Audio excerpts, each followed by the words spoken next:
I just read Fairy Tale by Stephen King, and in this video, probably the first official real YouTube video I'm posting, I'm gonna do a pretty long review. I mean, I say long, but I'm just gonna talk about it because this book was so good.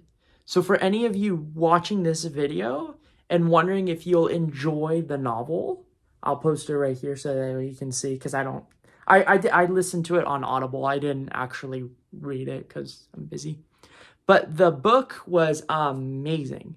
I will say though, so for those who haven't read it, I am rating it a 5 out of 5. I mean, it was amazing. It was action packed. There was romance. There was suspense. I mean, there was the elements of science fiction, fantasy, and Stephen King. I especially loved that he dug into new ground, especially because he's a horror writer. That's not really a particular genre that I enjoy. For any of you who have read my novel, Luminary, Quantum Rising, I don't do any horror in that novel. So it was really unusual for me to decide to read a Stephen King novel. But Fairy Tale was always one that I was interested in. Especially as an author, I appreciate another author reaching out and trying to essentially write a genre they're not familiar with. And Stephen King did it flawlessly. So moving forward from this video, I will talk about spoilers. So please, if you're interested in knowing what's in the book without reading it, or you just want to stick until the ending, feel free to. But if you just want to know how I rate it, it was excellent, and then I'll go read it. So, just to kind of recap the novel, it follows a character, Charlie Reed. He's a 17-year-old high school student in Illinois, kind of near Chicago. I believe the town was made up. I'm not really too sure. But essentially what happens is he stumbles upon this old man. So, of course, Stephen King includes this element. So there's an old man in a scary house. And he's got the scary German Shepherd, but both the German Shepherd and the old man, are really old. So honestly, there's nothing really creepy about him anymore. He's just there. But Charlie finds that the old man, Mr. Bowditch, has an accident, and I believe he breaks his leg or breaks his knee trying to clean the gutter, and Charlie offers to help him. Now, what we find out prior to this part is that Charlie made a deal with God because his mother had died when he was young, and his father had taken to drinking, and his father, attended AA meetings and became all clean, and Charlie believes that that was because he made a prayer to God. So that's kind of the reason why he decides to help Mr. Bowditch out. So honestly, you're reading, I don't know, I listened to it on audio, but I'm assuming it's like 200 pages of a book about a young kid helping an old man. It sounds boring. I was a little like, why? He's really taking his time on it. And I just trusted Stephen King. I felt like there was a reason why we were learning all of this. And turns out I was actually right. Like, there is a reason why you're building the connection between Mr. Bowditch and Charlie, and even the dog Radar. I mean, I love that dog. And what you find out is that Mr. Bowditch has lots of money, and he never leaves his house, and he doesn't work, and there's no public record of him online. So it kind of tailors in that suspense of who is this guy really, and why does he have a lot of money?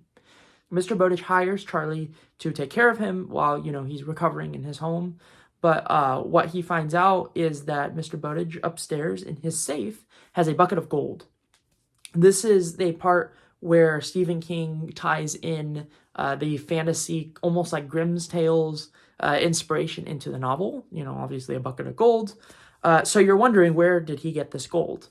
He had a heart attack suddenly, which was misleading because he had cancer. So he had cancer. You thought he was going to die from cancer, but he had a heart attack. And he left a message for Charlie before and during his heart attack, right before he died. For the audiobook, it was cool because Stephen King, the actual author, read that audio part that Mr. Bowditch left. And you find out that there's, without really it explicitly being said, there's another world. So I do want to mention that Charlie is wondering why there's a shed out in the back that's making noises. And Mr. Bowditch goes out, and there's like this ruckus in the shed. He goes out, takes his gun, he shoots something in there. And that's kind of the excitement that leads to his heart attack. So Charlie goes into the shed after, the audio tapes say, go into the shed, it's safe, take my gun. And he finds a giant cockroach. And he's wondering, why is there a giant cat dog-sized cockroach on the floor? But what he also finds is kind of an entrance on the floor, on the ground of the shed. So this is the part where the narrator of the story, this is all in first person. The narrator says, from this point, there's going to be fantasy included. So to me, as a reader, I understood, now we're dealing into some of like the stuff. All of the buildup is leading up to this point. So what influences Charlie to go check out this, what's down there, is that Mr. Bowditch promises Charlie in the audio tape that there's this giant sundial, this thing that you can put a person on, spin it, crank it, and it will reverse time backwards for that person. So Radar is getting extremely old. She only has a few weeks, I think, in that part of the book to live. And Charlie can't part with her because he'd grown in love with taking care of Radar and with Mr. Bowditch, and he just didn't want to let that happen. So that's what influences him to sneak out of the house and take Radar down to this other world. By this point, it was very exciting because you're constantly wondering, what is this world? What is down there? What is he going to find? Why is it on the floor leading to the entrance of another world? That was just amazing, and I loved that buildup. So when he gets into this other world, you find that it's called Empis. It's kind of it feels like it's in space, but also feels like it's in an alternate reality. He stumbles upon Dora, a lady who lives in the shoes, like in a giant shoe, if you know the reference to that sort of tale. And Dora, the old lady, is gray. So she's got this condition, this curse, so to speak, where she can barely talk. And her fingers are webbed together by like skin. It's very Stephen King, but also leads you to wonder, like, who cursed this land? And Dora tells Charlie to go meet 3 people. And Charlie meets Leah, Woody, and Claudia. And you find out that these 3 individuals are part of the Empis kingdom. And after something had gone wrong in Empis, they lived in kind of a life of hiding. What is most interesting is that each of those 3 characters has lost a sense. So Leah has no mouth. She can't talk. She has kind of like a thing where she has to cut open to eat. It's very weird. Woody has no eyes, quite literally. He can't see. He has no eyes. And Claudia has no ears, so she's constantly shouting. So I thought that was an incredibly creative twist. Very Stephen King, also very fairy tale to include. And listening to their stories, the 3 of them essentially tell him how to get into the kingdom and how to get to the sundial and what to avoid. So Charlie goes with Radar down to Empis. And while he's walking, I will note there was a small scene where he stumbles upon this guy, some character influenced by Rumpelstiltskin. And he's torturing a cricket, like a giant red cricket. And that is a foreshadow to what happens next. So once Charlie gets into the city, this giant city, if you want to think about it like the Wizard of Oz, there's nobody. And he's told to do his business and then leave before night because there's night soldiers that will attack. So he goes around a giant named Hannah, who is very scary, and there's nothing that happens there. And Charlie stumbles upon a dead mermaid, and that really shocks him because he realizes there's lots of darkness in this land. And he puts Radar on the sundial moments before she's about to die. She goes back. I think she becomes 4 by that point, like 4 years of age. And he accomplished his mission. Now, of course, it's an 800-page book. Stephen King is not going to stop there. So what he does is there's a moment where Charlie and Radar are separated. Radar escapes the castle. Charlie is taken into prison.